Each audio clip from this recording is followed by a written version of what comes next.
বন্ধুরা, আপনারা যদি ভেবে থাকেন যুবশ্রী আর যুবসাথী দুটোই একসাথে পাবেন, তাহলে আপনি বড় ভুল করছেন বা হয়তো আপনি সুযোগ মিস করছেন। আসল সত্যটা কি? বর্তমানে রাজ্যের লক্ষ লক্ষ বেকার যুবক যুবতীদের মনে একটাই বড় প্রশ্ন, আমরা তো যুবশ্রী প্রকল্পের নাম আছে, আমি কি নতুন বাংলার যুবসাথী প্রকল্পে আবেদন করতে পারবো?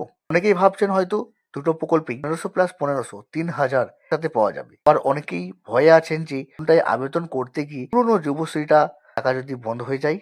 আজকের এই ভিডিওতে আপনাদের সমস্ত কনফিউশন দূর করব। আজকের এই ভিডিওতে যা যা আলোচনা করা হয়েছে, যুবশ্রী এবং বাংলার যুবসাথী প্রকল্পর কি যুবশ্রীর টাকা পাচ্ছেন, তারা কি নতুন প্রকল্পে আবেদন করতে পারবেন? তাতে কি দুটি প্রকল্পের সুবিধা পাওয়া যাবে? প্রকল্পে আবেদন করলে ভিডিওটি আপনার এবং আপনার বন্ধুদের জন্য অত্যন্ত গুরুত্বপূর্ণ। কোনো ভুল পদক্ষেপ নেওয়ার আগে ভিডিওটি অবশ্যই শেষ পর্যন্ত দেখুন। শুনে তাড়াহুড়ো করে আবেদন করবেন না, আপনার চালু থাকা ভাতা বন্ধ হতে পারে। সঠিক নিয়মটি আগে জানুন। লাগলে লাইক করুন এবং সচেতন হন। চলুন এই ভিডিওটা শুরু করা যাক।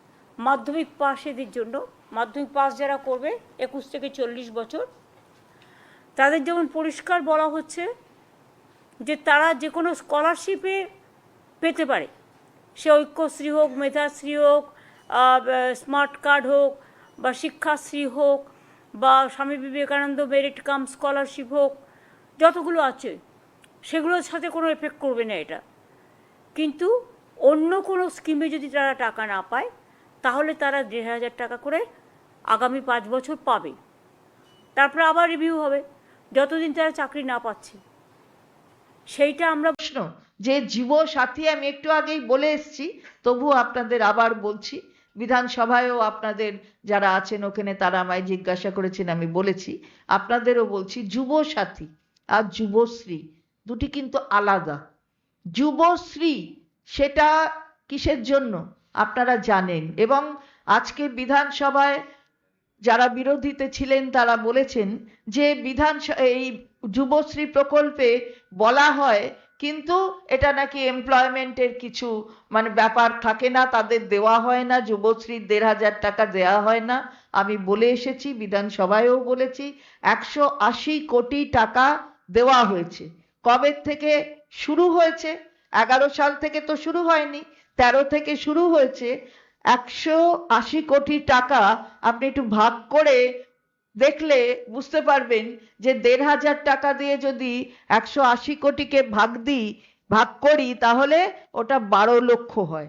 তাহলে কি বলা হয়েছিল যে প্রতি বছরে 1 লক্ষ করে দেওয়া হবে। তাহলে আজকে দাঁড়িয়ে 13 সাল থেকে যদি আমরা গুনি, তাহলে কি হলো? প্রত্যেক বছরে কি 1 লক্ষ করে দেওয়া হলো না? নাকি অঙ্ক অন্য কথা বলে? যুবশ্রী অন্য আর যুব সাথী অন্য। যুবশ্রী কি করছে? যুবশ্রী এই টাকাটা তাদের এই এমপ্লয়মেন্ট ব্যাংক যেখানে, সেখানে নথিভুক্ত করে এই টাকাটা তাদের দিচ্ছে এবং সেই এমপ্লয়মেন্ট ব্যাংকের নথিগুলো রাখছে। আর যুবসাথী কারা পাবেন আর কারা পাবেন না, এটা কিন্তু ভালো করে বুঝতে হবে। কারণ যুবশ্রীতে কোনো টাইম লিমিট নেই, তারা কিন্তু পেয়ে যাচ্ছেন। আর যুবসাথীতে 5 বছরের একটা টাইম লিমিট দেওয়া হয়েছে। কারা পাবেন? তারা যদি স্কলারশিপ পান অথবা শিক্ষা সঙ্গে যুক্ত কোনো ভাতা পান, তাহলে সেটা কোনো বাধা হয়ে দাঁড়াবে না তাদের যুবসাথী পাওয়ার জন্য। কিন্তু তার বাইরে অন্য কোনো সামাজিক কোনো কিছু পেলে, কোনো ভাতা, সেখানে তাদের এইটা পাওয়া যাবে না, অর্থাৎ যুবসাথী পাওয়া যাবে না। তার মানে যুবশ্রী যে পাবে সে কিন্তু যুবসাথী পাবে না, কারণ যুবশ্রী ইতিমধ্যে সেটা শিক্ষা সংক্রান্ত নয় এবং সেটার সাথে